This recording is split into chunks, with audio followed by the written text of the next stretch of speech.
Newt Gingrich. He served as Speaker of the House. He's a Trump supporter and author of the book Treason. Great to see you, Mr. Speaker. Thanks for being here. So it's good to be back. I mean, with Cook and many other nonpartisan independent pollsters now saying that the Senate is likely lost to the Republicans, what does that say? I mean, if Donald Trump loses this White House race and the Republicans lose the Senate, does that suggest that the Republicans nominated the wrong candidate at the top of their ticket?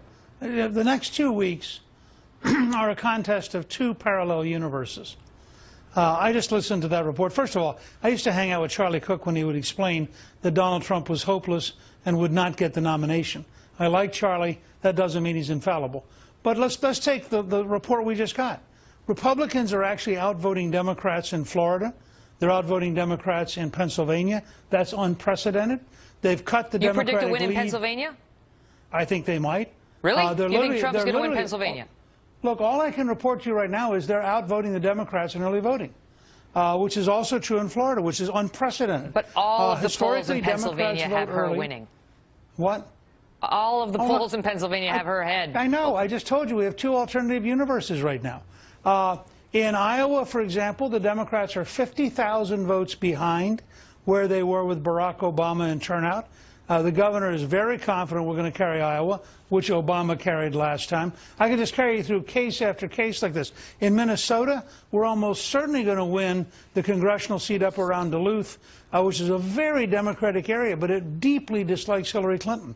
And represent now. But let me just ask you. Let me just ask you, because you say it's two alternate universes. I mean, these are sort of small examples of how he might be heading early voting and so on. But I'm telling you that the Fox News decision desk just moved Iowa, that you just mentioned, Indiana, 2nd Congressional District in Maine. All of them moved left, moved more likely to vote for Hillary Clinton. And in fact, all of the moves that have been on this map over the past 3 weeks by Larry Sabato, by Cook, by the Fox News decision desks. These are nonpartisan outlets that are just trying to call the electoral scoreboard. They're not nonpartisan outlets. Every outlet you described is part of the establishment. Fox News, really? Are we? I don't think so. And they've every state they've moved it to the left, towards Hillary.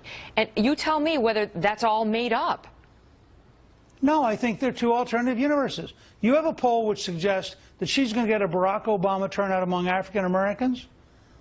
I don't think that's going to happen. You have a Washington Post ABC News poll where they took out 8% of the vote because they didn't like the way it voted. Look, I've been around long enough. I remember when the Detroit Liberal newspaper on the Sunday before the election said John Engler would lose by 14 points. He won the governorship that year. I don't take polls as seriously as people who've never run for office. But your candidate loves them and has touted them from the beginning. And he's been behind in virtually every one out of the last 40 polls that we've seen over the past month. That's the reality. Look, if you want to assume the election's over, skip the next 2 weeks and we can talk about the future. I'm not assuming anything. I'm asking you whether you believe your candidate's behind based on these numbers and what it says about the down-ballot races. I believe the odds are at least 1 in 3 and maybe better than that the difference in intensity and the difference in determination and the degree to which Hillary Clinton is clearly the most corrupt, dishonest person ever nominated by a party all mean that the odds are pretty good she's not going to win. Now, I actually believe that. This is not just because I'm for Donald Trump. I actually believe the American people let me ask you about that. By this. Let's assume she is corrupt, right? She was just as corrupt 3 weeks ago and 3 months ago, and she would have been corrupt and collapsing physically on September 11th of this year, and her poll numbers tanked. But then you know what happened. He had a rough first debate. He took the bait on Alicia Machado. He stayed in that trap for a week. The Access Hollywood tape came out, which was not produced by Hillary Clinton. That was Trump on camera talking about grabbing women. Look, I just heard you go through this with Governor Pence. I get it. I know where you're coming from. But let me point out something to you. Sure. The 3 major networks spent 23 minutes attacking Donald Trump that night and 57 seconds on Hillary Clinton's secret speeches. You don't think this is a scale of bias worthy of Pravda and Izvestia?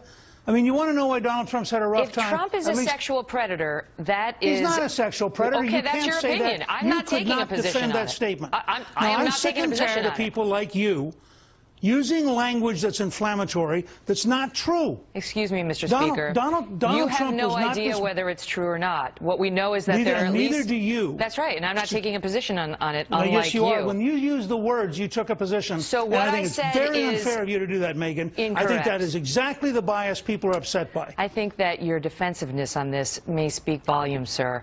No, what I said let me just is suggest to you. No, let me make my point, and then I'll give you the floor. What I said is if Trump is a sexual predator, then it's a big story.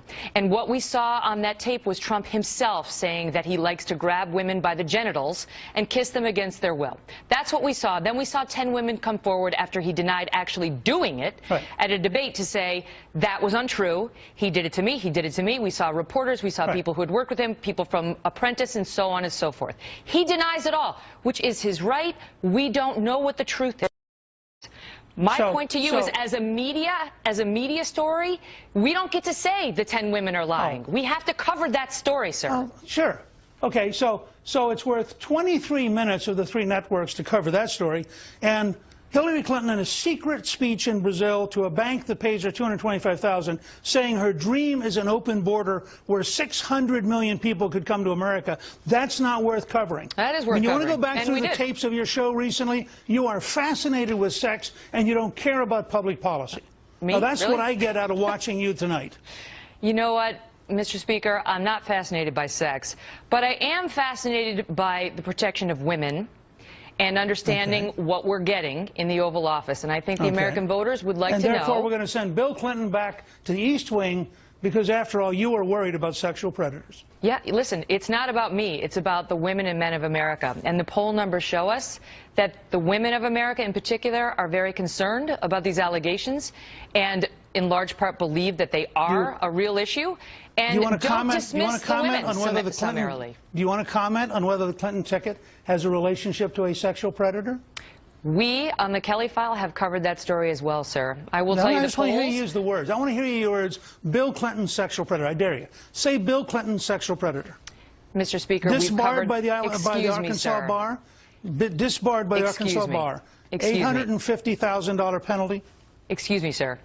We on the Kelly file have covered the Clinton matter as well. We've hosted Kathleen Willey. We've covered the examples of him being accused as well, but he's not on the ticket. And the polls also show that the American public is less interested in the deeds of Hillary Clinton's husband than they are in the deeds of the man who asks us to make him president, Donald Trump. We're going to have to leave it at that, and you can take your anger issues and spend some time working on them, Mr. Speaker.